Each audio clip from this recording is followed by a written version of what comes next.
Swastiastu. Salam sejahtera untuk kita semua. Kami dari kelompok 5 mata kuliah Sistem Informasi Manajemen akan membawakan RPS 5 dengan materi Infrastruktur TI dan Perkembangan Teknologi. Sebelumnya, saya akan memperkenalkan anggota kelompok 5 terlebih dahulu, yaitu yang pertama ada saya sendiri, Nilo Tutika Widianti dengan NIM terakhir 171 dan teman saya Dewa Ayun Mas Regina dengan NIM terakhir 233. Materi pertama akan dijelaskan oleh saya sendiri dengan subbab infrastruktur TI dan komponennya. Yang pertama yaitu infrastruktur teknologi informasi. Bagian A mengenai pengertian infrastruktur teknologi informasi atau TI.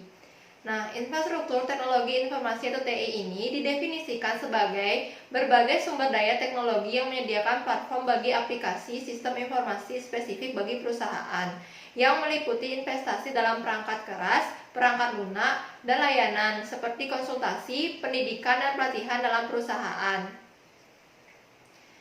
Namun, infrastruktur TI juga merupakan sekumpulan layanan firewide yang mencakup seluruh perusahaan yang dianggarkan oleh pihak manajemen dan terdiri atas kapabilitas manusia dan kapabilitas teknis.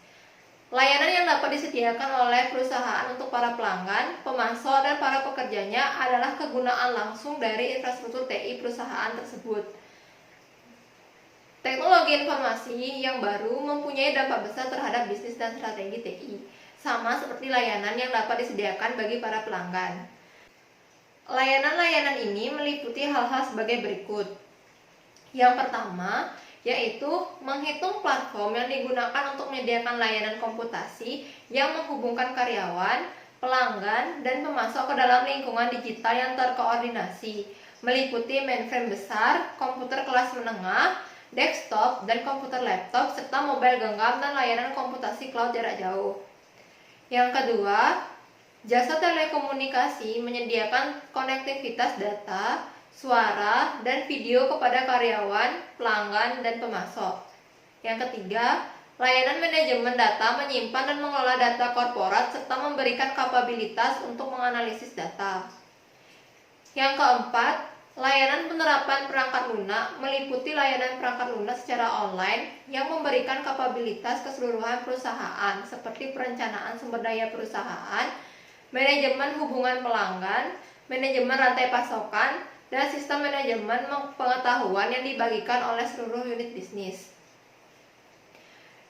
Yang kelima yaitu layanan manajemen fasilitas fisik yang mengembangkan dan mengelola instansi fisik yang diperlukan komputasi, telekomunikasi, dan layanan manajemen data.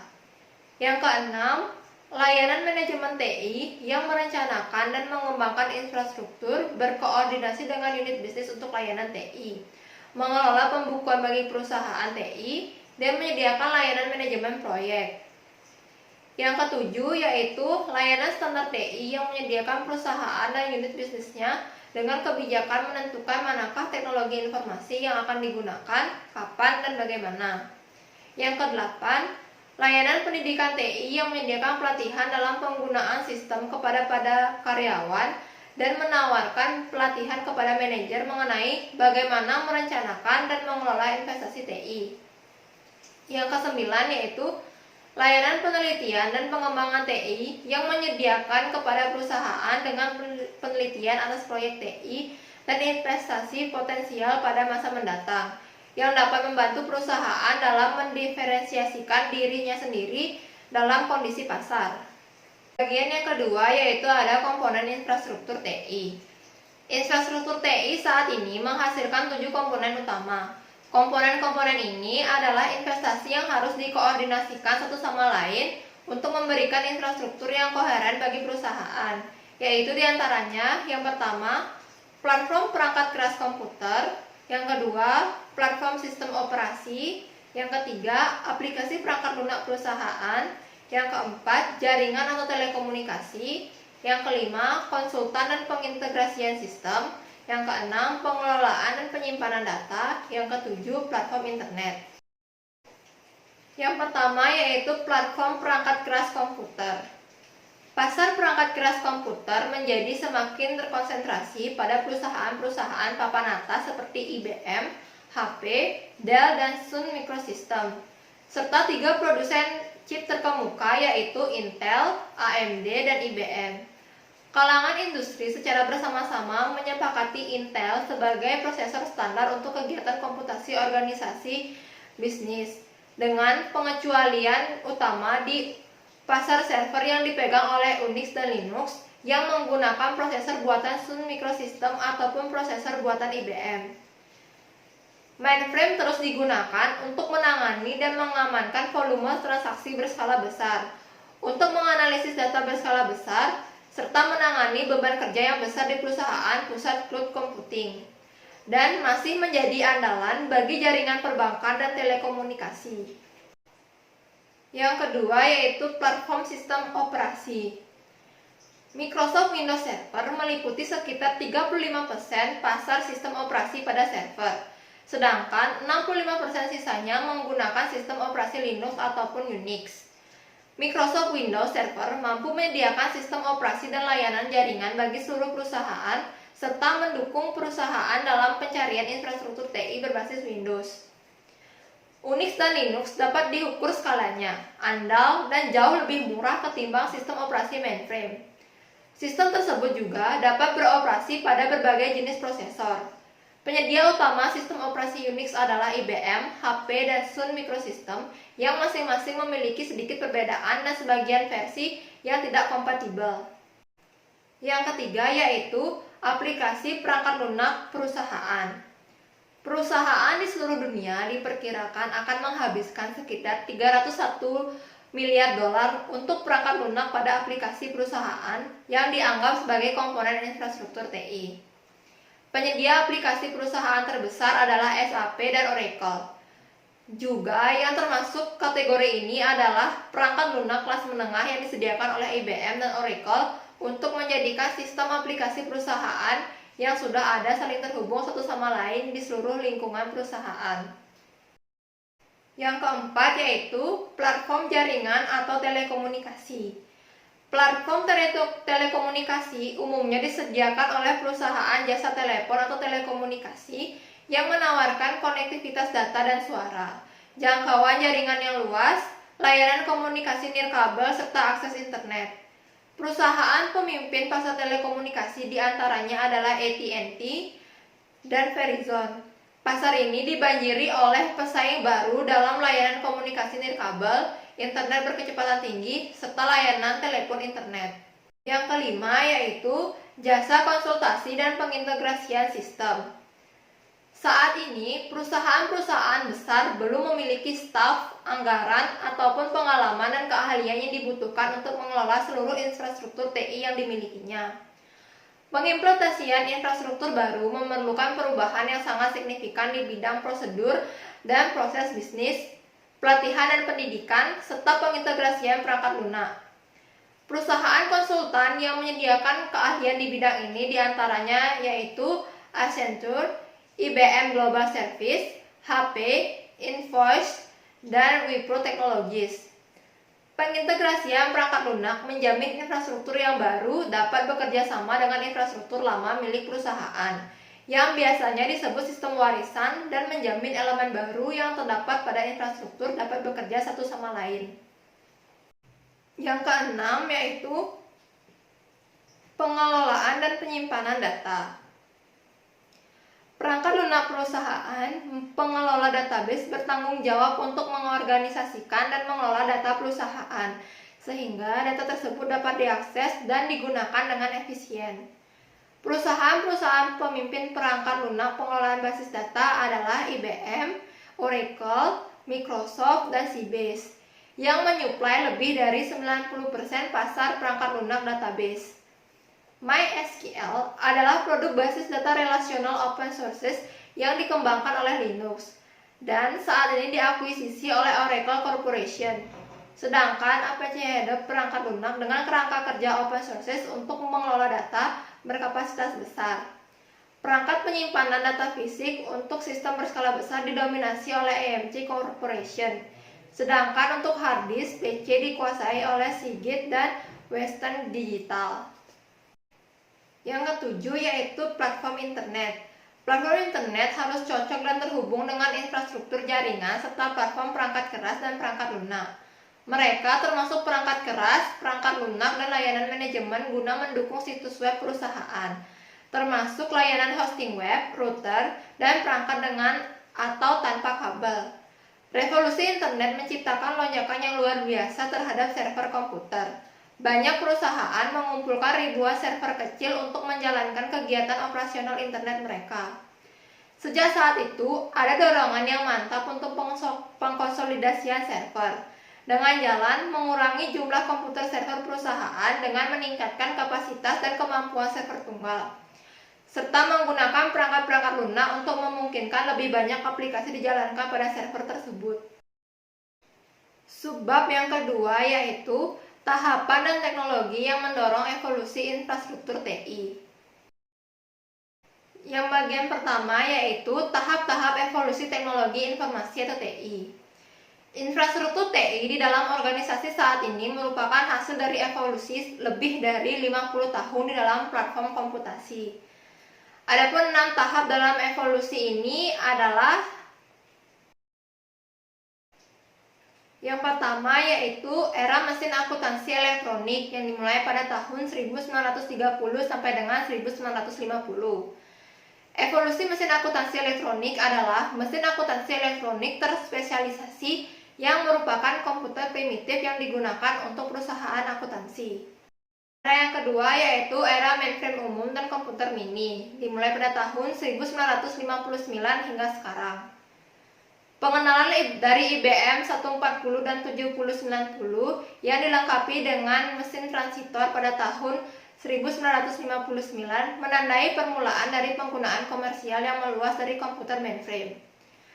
Pada 1965, komputer mainframe benar-benar berdiri sendiri dengan diperkenalkannya IBM 360, yang merupakan komputer komersial pertama dengan sistem operasional dahsyat yang dapat menyediakan time sharing, multitasking, dan memori virtual dalam model yang lebih canggih, sehingga membuat komputer mainframe menjadi cukup tangguh dalam mendukung ribuan terminal-terminal jarak jauh secara online yang terhubung pada mainframe yang dipusatkan dengan menggunakan protokol komunikasi perorangan dan lini data perorangan.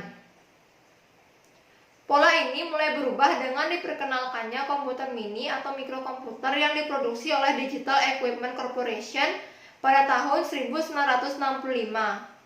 Komputer mini milik DEC ini menawarkan mesin yang lebih dahsyat dengan harga yang jauh lebih murah daripada mainframe milik IBM. Memungkinkan komputasi yang terdesentralisasi disesuaikan untuk keperluan spesifik dari departemen individual atau unit bisnis, alih-alih berbagi pada mainframe tunggal raksasa. Bagian yang ketiga yaitu era komputer pribadi atau PC pada tahun 1981 hingga sekarang. Keberadaan dari PC IBM pada tahun 1981 mulai dianggap sebagai permulaan era PC. Karena mesin ini adalah mesin pertama yang digunakan perusahaan-perusahaan di Amerika Serikat. Pada awalnya, sistem-sistem ini menggunakan sistem operasi DOS, bahasa perintah yang didasarkan pada teks, dan berikutnya sistem operasi Windows. Dan komputer Intel PC menjadi standar untuk komputer pribadi desktop. Berkembangnya PC pada tahun 1980 dan awal 1990-an meluncurkan serangkaian perangkat produktivitas untuk PC desktop, pengolahan kata, spreadsheet, program presentasi elektronik, dan program manajemen data berukuran kecil yang sangat berharga bagi para pengguna perusahaan dan di rumah. Era yang keempat yaitu adalah era klien atau server yang dimulai pada tahun 1983 hingga sekarang.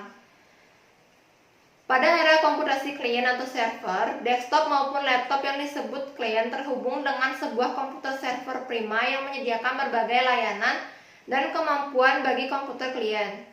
Proses pekerjaan pada komputer ini dibagi ke dalam dua jenis mesin komputer. Komputer klien berperan sebagai titik masuk data dari pengguna, di mana komputer server berperan dalam mengolah dan menyimpan data, menjalankan laman web, dan mengelola aktivitas jaringan. Jaringan klien atau server yang paling sederhana terdiri atas sebuah komputer klien yang terhubung dengan komputer server, dengan tugas pemrosesan yang berbeda di antara kedua jenis mesin tersebut. Konfigurasi semacam ini disebut two-tiered client atau service arsitektur. Jaringan ini dapat ditemukan pada organisasi bisnis kecil. Kebanyakan perusahaan-perusahaan besar memiliki konfigurasi jaringan yang lebih rumit. Arsitektur klien atau server bertingkat, multi-tiered and tier client atau server arsitektur, yang lebih kompleks, yang cara kerja seluruh jaringannya dibagi secara merata pada beberapa tingkatan berbeda, bergantung pada layanan apa yang diminta. Novell Network adalah pemimpin industri jaringan klien atau server sejak mulai diperkenalkannya klien atau server. Namun saat ini, Windows adalah pemimpin pangsa pasar di bidang sistem operasi, seperti adanya Windows Server, Windows 8, Windows 7, dan Windows Vista. Era yang kelima yaitu era komputasi internet perusahaan pada tahun 1992 sampai dengan sekarang. Pada awal 1990-an, banyak perusahaan beralih dari perangkat standar aplikasi dan jaringan yang memungkinkan mereka untuk mengintegrasikan jaringan dan aplikasi yang terpisah di dalam perusahaannya ke dalam infrastruktur yang terdapat dalam perusahaannya. Dengan semakin berkembangnya internet sebagai area komunikasi yang terpercaya sejak tahun 1995, organisasi bisnis mulai serius dalam menggunakan Transmission Control Protocol atau Internet Protocol untuk menggabungkan jaringan-jaringan mereka yang terpisah menjadi sebuah jaringan lingkup organisasi. Maka informasi dapat mengalir dengan bebas di seluruh organisasi maupun antar organisasi. Perubahan infrastruktur TI yang telah menghasilkan perkembangan dalam pemrosesan komputer, chip memori, perangkat penyimpanan, telekomunikasi, dan jaringan piranti keras dan piranti lunak dan rancangan piranti lunak yang telah meningkatkan daya komputasi secara eksponensial, sementara mengurangi biaya juga secara eksponensial. Yang keenam yaitu era komputasi cloud dan mobile, yang dimulai pada tahun 2000-an hingga sekarang. Cloud computing mengacu pada model komputasi yang menyediakan akses ke dalam sumber daya komputasi yang terintegrasi dan boleh dibagikan melalui jaringan internet. Sumber daya yang terdapat pada cloud computing tersebut dapat diakses sesuai kebutuhan dan berbagai perangkat yang terhubung dimanapun. Cloud computing merupakan bentuk komputasi yang paling pesat pertumbuhannya. Ribuan bahkan ratus ribu komputer terdapat pada pusat data perusahaan penyedia cloud computing, di mana mereka dapat diakses lewat PC, laptop, tablet, smartphone, dan perangkat lainnya yang terhubung dengan internet. Dengan semakin banyaknya pengguna individu dan perusahaan yang beralih ke platform mobile atau alat komunikasi genggam. Bagian yang kedua yaitu teknologi yang mendorong evolusi infrastruktur TI. Yang pertama yaitu adalah hukum Moore dan kekuatan mikroprosesor. Nah, pada tahun 1965, Gordon Moore menulis di majalah Electronics sebagai berikut. Sejak pertama kali chip prosesor diperkenalkan pada tahun 1959, jumlah komponen-komponen pada sebuah chip dengan biaya produksi paling murah meningkat 2 kali lipat setiap tahunnya. Kemudian lebih lanjut tingkat pertumbuhan dikurangi menjadi 2 kali lipat setiap 2 tahun. Di mana pernyataan ini kemudian menjadi dasar adanya hukum Moore. Hukum Moore ini kemudian diinterpretasikan menjadi 3 variasi, yaitu yang pertama, kemampuan mikroprosesor meningkat 2 kali lipat setiap 18 bulan. Yang kedua, kemampuan komputasi meningkat 2 kali lipat setiap 18 bulan. Yang ketiga, harga komputasi berkurang setengahnya setiap 18 bulan. Pertumbuhan jumlah transistor yang luar biasa serta kemampuan pemrosesan yang dilengkapi dengan penurunan harga komputer yang signifikan sepertinya masih akan terus berlangsung. Perusahaan pabrikan chip terus memperkecil komponen-komponennya. Saat ini jumlah transistor tidak lagi sebanding dengan jumlah rambut manusia, namun lebih sebanding dengan jumlah virus. Yang kedua ada hukum media penyimpanan digital berkapasitas besar. Penggerak teknologi kedua yang mengubah infrastruktur TI adalah hukum media penyimpanan digital berkapasitas besar. Jumlah informasi digital meningkat kurang lebih menjadi 2 kali lipat setiap tahunnya menurut Liman dan Varian pada tahun 2003.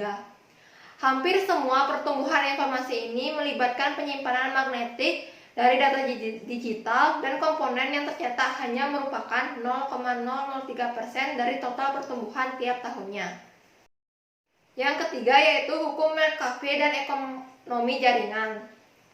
Menurut Robert Metcalfe, penemu teknologi Internet Local Area Network, mengklaim sejak tahun 1970 nilai dan kemampuan jaringan telah bertumbuh dengan pesat seiring bertambahnya jumlah pengguna jaringan tersebut. Metcalfe dan banyak pihak lainnya mengacu dari skala imbal balik yang terus meningkat yang menyatakan bahwa para anggota kelompok suatu jaringan terus-menerus menerima orang untuk bergabung ke jaringan yang mereka miliki. Sehingga jumlah pengguna jaringan bertambah banyak. Sementara itu, jumlah pengguna jaringan terus bertambah secara tetap. Nilai dari keseluruhan sistem bertumbuh secara eksponensial, bukan berkali lipat melainkan perpangkatan, dan terus bertumbuh selamanya seiring dengan peningkatan jumlah pengguna. Permintaan terhadap teknologi informasi yang didorong oleh nilai bisnis jaringan digital telah meningkatkan jumlah dan potensi hubungan di antara anggota jaringan tersebut. Yang keempat yaitu penurunan biaya komunikasi dan internet. Teknologi yang mendorong perubahan infrastruktur TI adalah penurunan biaya komunikasi secara cepat dan pertumbuhan internet yang luar biasa. Akibat semakin menurunnya biaya komunikasi yang hampir mendekati nol ataupun gratis, pengguna fasilitas komunikasi dan komputasi ikut membludak. Untuk memperoleh manfaat dari nilai bisnis yang terasosiasi dengan internet, perusahaan harus memperluas koneksi internetnya secara besar-besaran, termasuk diantaranya pengadaan teknologi nirkabel serta memperluas kemampuan jaringan klien atau server mereka. Yang kelima yaitu pengaruh standar dan jaringan. Saat ini, infrastruktur dan jaringan internet untuk kegiatan komputasi tidak dapat dioperasikan tanpa persetujuan antara pihak perusahaan dengan pelanggan yang tersebar luas dalam hal standar teknologi yang dapat diterima. Standar teknologi adalah spesifikasi yang digunakan untuk membangun kompatibilitas sebuah produk dan kemampuan komunikasi suatu jaringan. Standar teknologi meluncurkan skala ekonomi yang dahsyat dan menghasilkan penurunan harga karena para produsen berkonsentrasi pada produk yang dibuat berdasarkan standar tunggal. Tanpa skala ekonomi tersebut, komputasi bagian apapun akan menjadi lebih mahal daripada yang ada pada saat ini. Berikut ini adalah beberapa standar penting dalam komputasi. Yang pertama yaitu ada standar American Standard Code for Information Interchange pada tahun 1958. Kepentingan dengan adanya standar ini yaitu dengan adanya ASCII, mesin komputer dari berbagai produsen dapat saling bertukar data.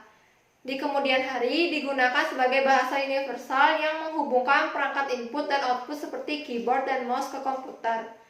Digunakan oleh American National Standard Institute pada tahun 1963. Standar yang kedua yaitu Common Business Oriented Language.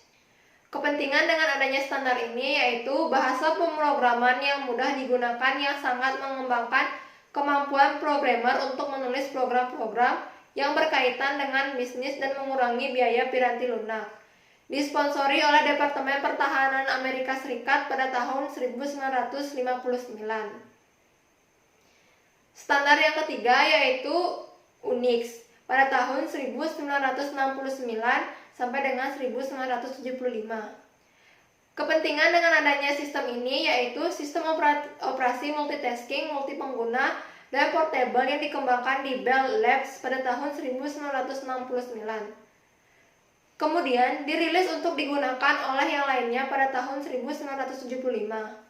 Sistem ini bekerja pada program berbagai komputer dan produsen berbeda. Diambil oleh Sun, IMB, HP, dan yang lainnya pada tahun 1980-an dan menjadi sistem operasi tingkat perusahaan yang paling luas. Standar yang keempat yaitu Transmission Control Protocol atau Internet Protocol. Kepentingan dengan adanya sistem ini yaitu sekelompok protokol komunikasi dan skema alamat bersama yang membuat jutaan komputer terhubung bersama-sama dalam jaringan global yang besar atau disebut dengan internet. Selanjutnya, menjadi jaringan yang standar untuk jaringan LAN dan internet. Dikembangkan pada awal tahun 1970-an untuk Departemen Pertahanan Amerika Serikat.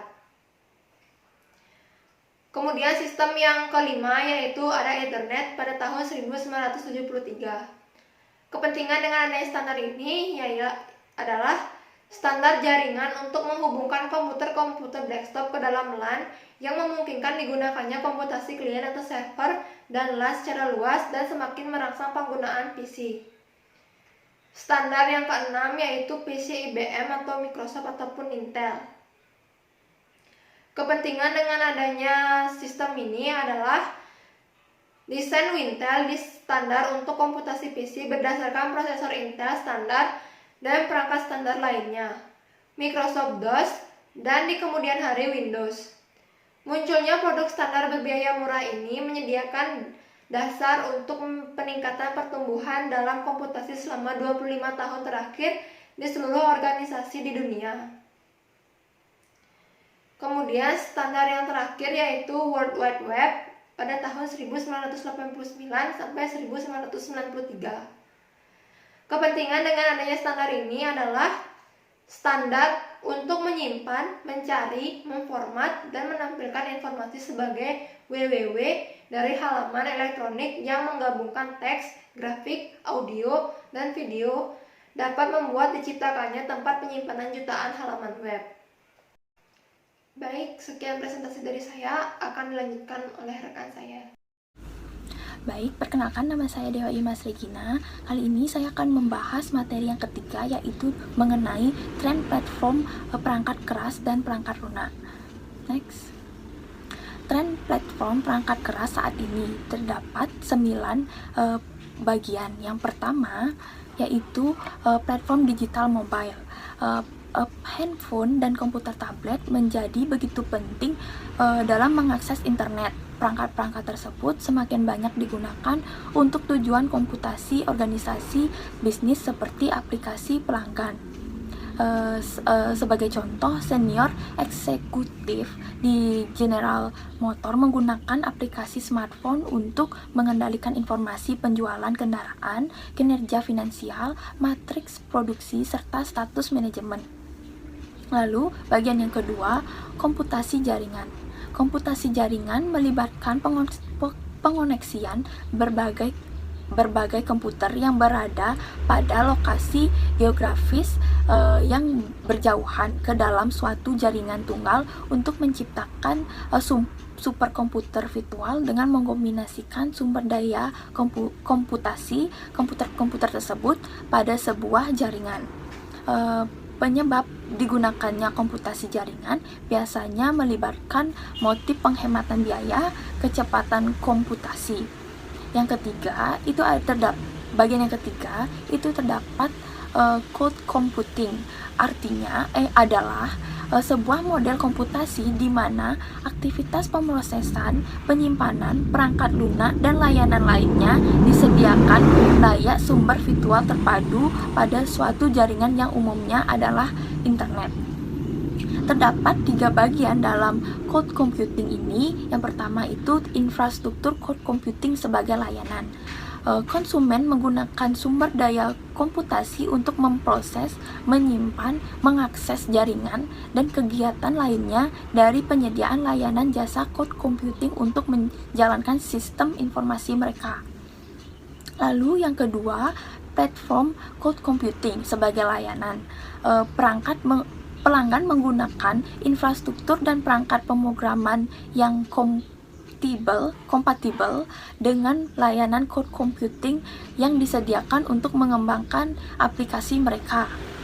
Lalu bagian yang ketiga, perangkat lunak cloud computing sebagai layanan. Pelanggan menggunakan perangkat lunak yang disediakan oleh penyediaan jasa cloud computing dan dikirim melalui jaringan.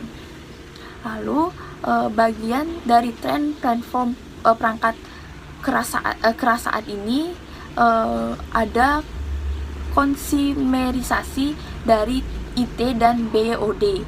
BYOD yang artinya Build Your Own Device adalah salah satu akses untuk konsumerisasi TI, di mana teknologi informasi baru pertama kali berkembang di pasar konsumen, mulai menyebar memasuki organisasi bisnis.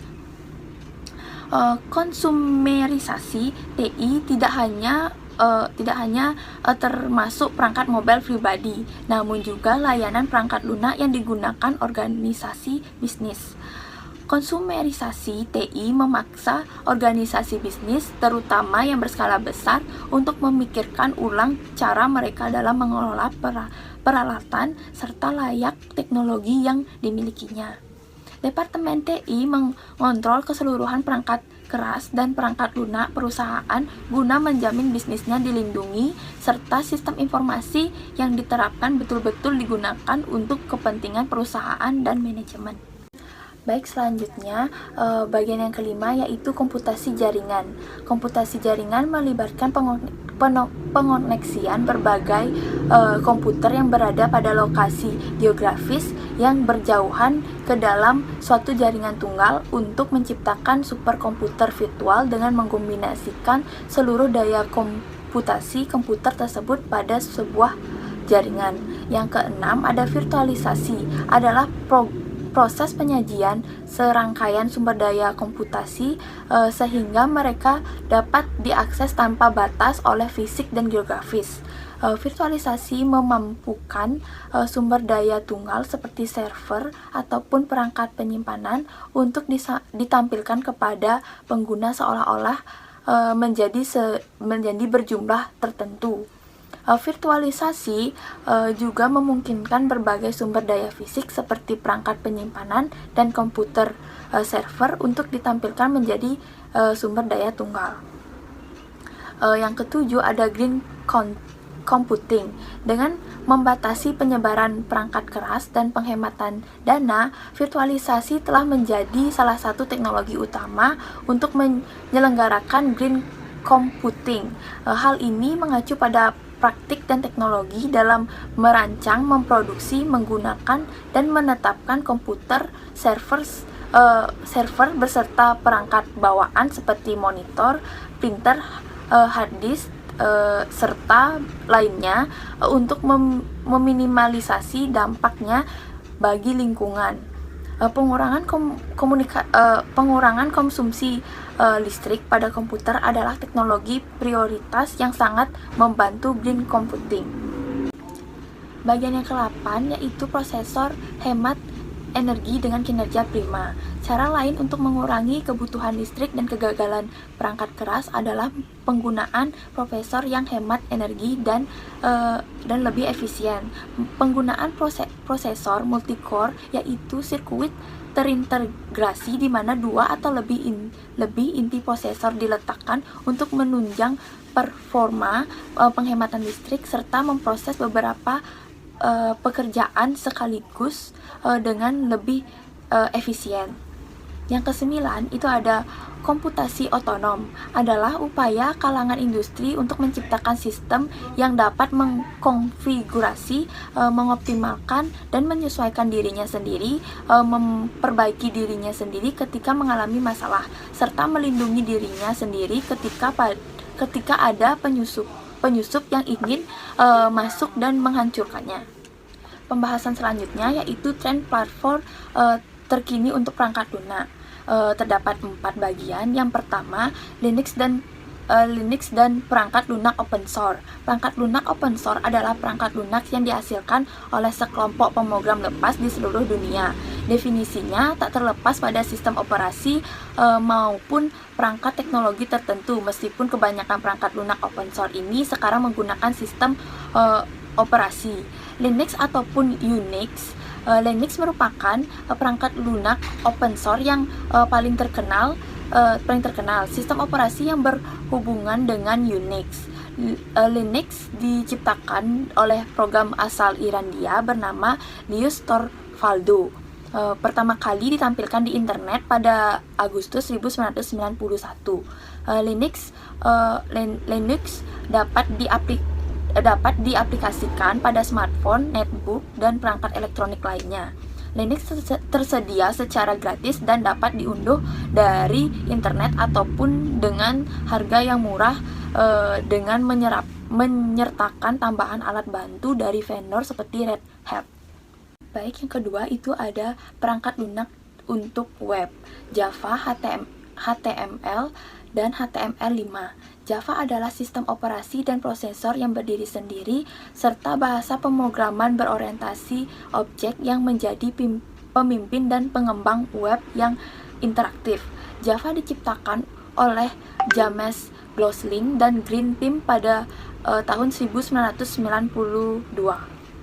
HTML adalah bahasa pemrograman yang digunakan untuk mendefinisikan laman web guna menentukan bagaimana tulisan, gambar, video, dan suara ditempatkan pada laman web, serta untuk menciptakan link-link dinamis ke objek ataupun laman web lainnya.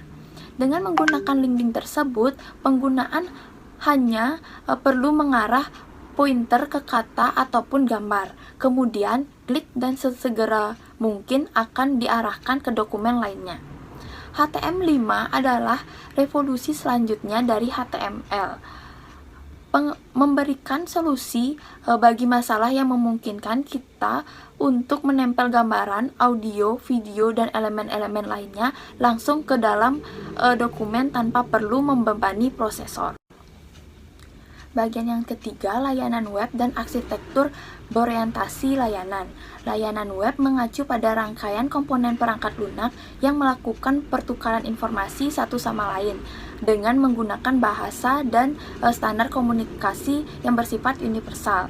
Mereka dapat melakukan pertukaran informasi di antara dua sistem yang berbeda tanpa memandang sistem operasi dan bahasa pemrograman yang menjadi dasar sistem tersebut.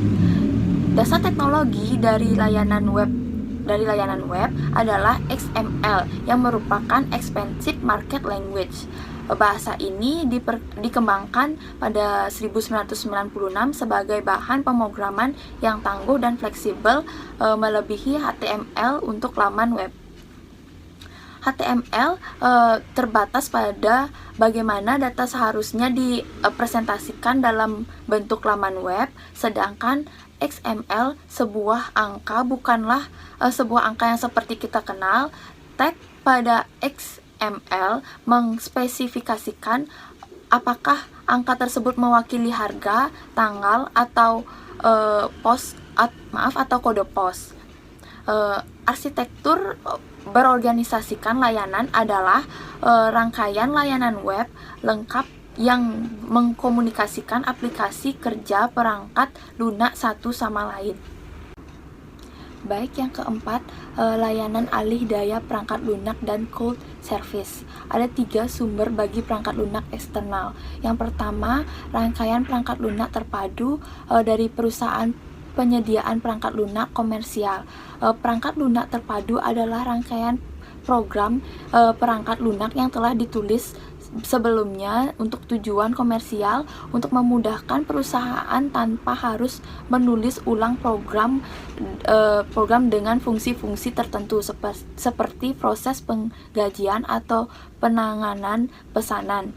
Ini menguntungkan karena harga lebih mudah dibandingkan pengembangan sendiri. Yang kedua, pengembangan aplikasi alih daya untuk disesuaikan dengan sistem perusahaan melalui perusahaan penyediaan perangkat lunak eksternal. Alih daya perangkat lunak memungkinkan perusahaan untuk mengontrak perangkat lunak yang telah dikembangkan sesuai dengan kebutuhan perusahaannya atau merawat sistem warisan yang telah ada melalui pihak luar yang seringkali beroperasi di luar negeri di wilayah dengan tingkatan gaji rendah di seluruh dunia. Yang ketiga, layanan perangkat lunak beserta perangkat bantuan berbasis cloud computing. Melalui layanan cloud computing pada internet memudahkan untuk mengunduh perangkat lunak dari situs web. Perusahaan menyediakan perangkat lunak tersebut yang dapat diakses melalui koneksi internet dan browser web standar. Penyediaan layanan dan harga murah bahkan gratis untuk perorangan hingga perangkat lunak bisnis perusahaan seperti yang disediakan oleh Yahoo dan Google. Layanan tersebut bisa digunakan untuk berlangganan menyewa fungsi-fungsi tersebut dari layanan yang disediakan dengan metode pembayaran berlangganan maupun per transaksi. Mashup dan app.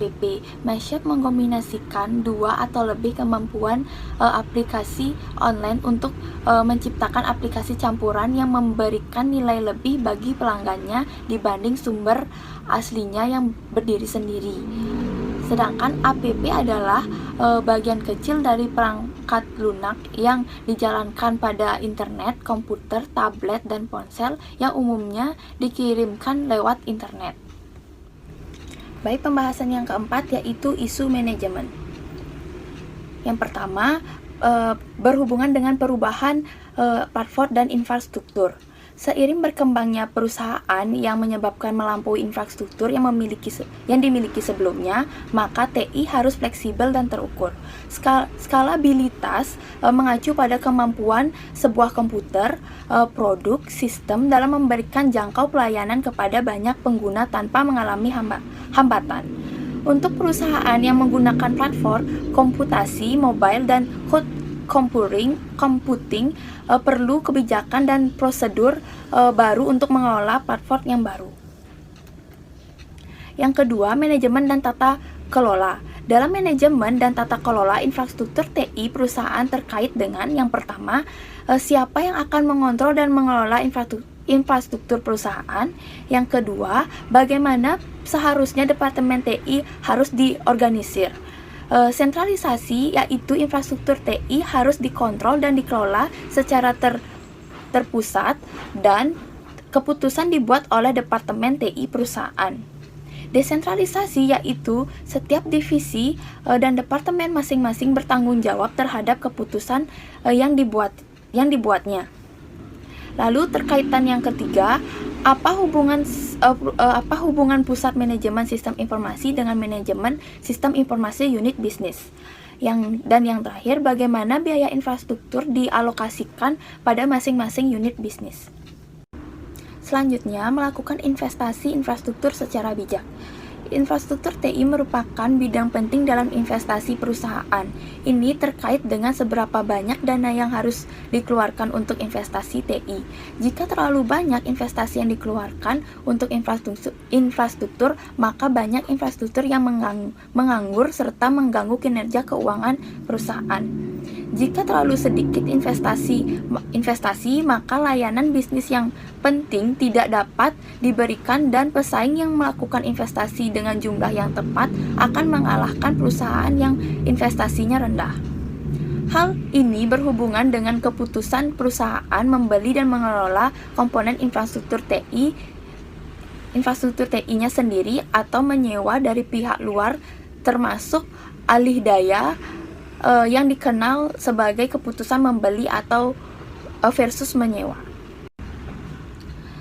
Yang terakhir, model dana kompetitif untuk investasi infrastruktur TI. Model ini digunakan untuk mengetahui banyaknya dana yang dikeluarkan perusahaan untuk infrastruktur dengan menganalisis 6 faktor. Yang pertama, permintaan pasar terhadap layanan yang disediakan perusahaan.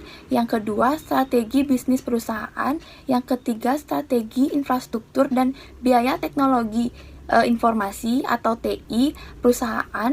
Yang keempat, penilaian teknologi informasi. Yang kelima, layanan dari perusahaan pesaing. Dan yang terakhir, investasi infrastruktur TI yang dilakukan oleh perusahaan pesaing. Sekian pemaparan materi dari kelompok 5. Terima kasih untuk Bapak dosen dan teman-teman semua yang sudah menonton video kami. Selanjutnya akan dilanjutkan dengan sesi diskusi pada hari Rabu waktu pertemuan nanti. Sampai jumpa.